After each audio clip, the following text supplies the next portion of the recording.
The city was bustling as always, people rushing to work, cars honking, and not a single person noticing the pregnant woman stumbling to her knees on the sidewalk. She clutched her stomach, her breathing shallow, pain surging through her body. Dressed in a pale pink satin gown, she looked completely out of place, like someone who had come from a fancy dinner party and ended up alone on cold pavement in the middle of nowhere.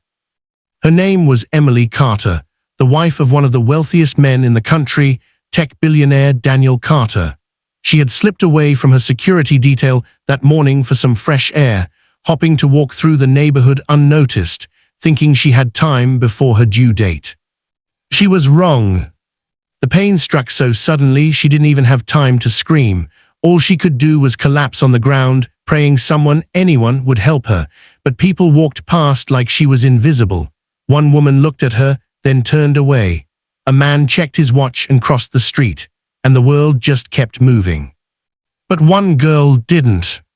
She was maybe 11 or 12, wearing a school uniform that had clearly seen better days.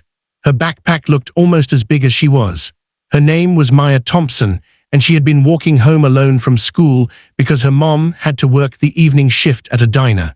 Maya saw the woman fall, and though her heart pounded with fear, she ran. "Are you okay, ma'am? Do you need help?" she asked, kneeling beside Emily, placing her hand gently on her back.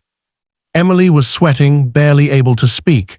Her lips parted as she muttered, "Baby, it's coming, please."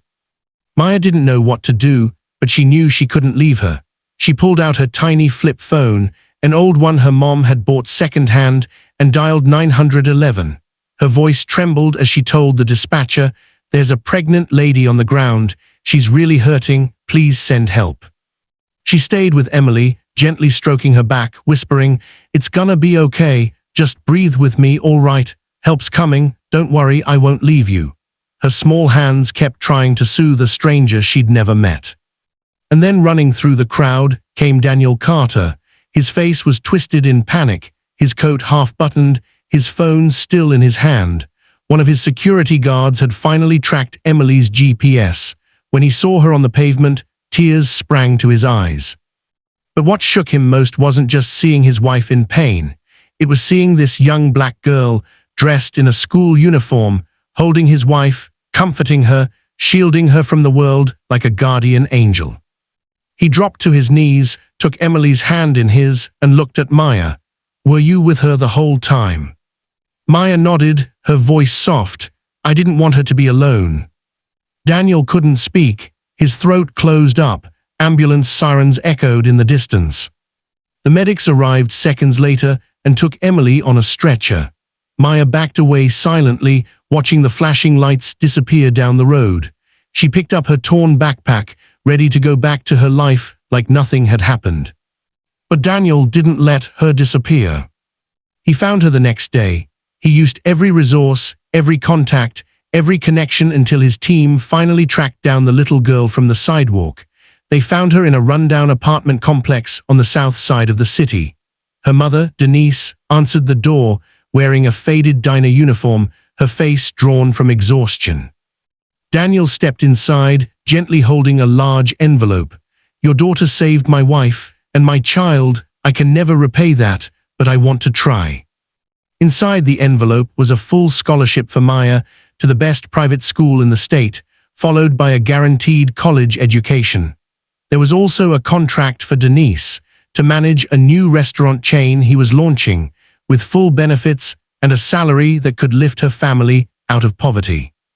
But Maya, she only had one request.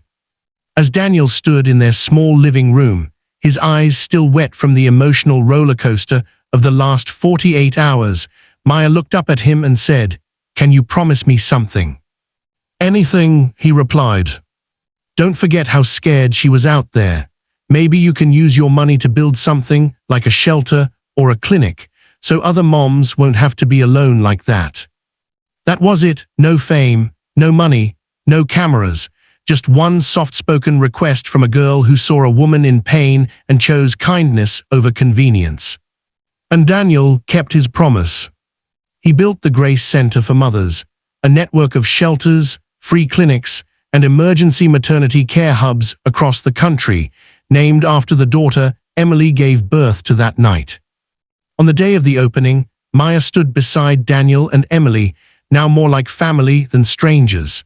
She wore her new school uniform with pride, holding the hand of the little girl she had helped save. Reporters called her a hero.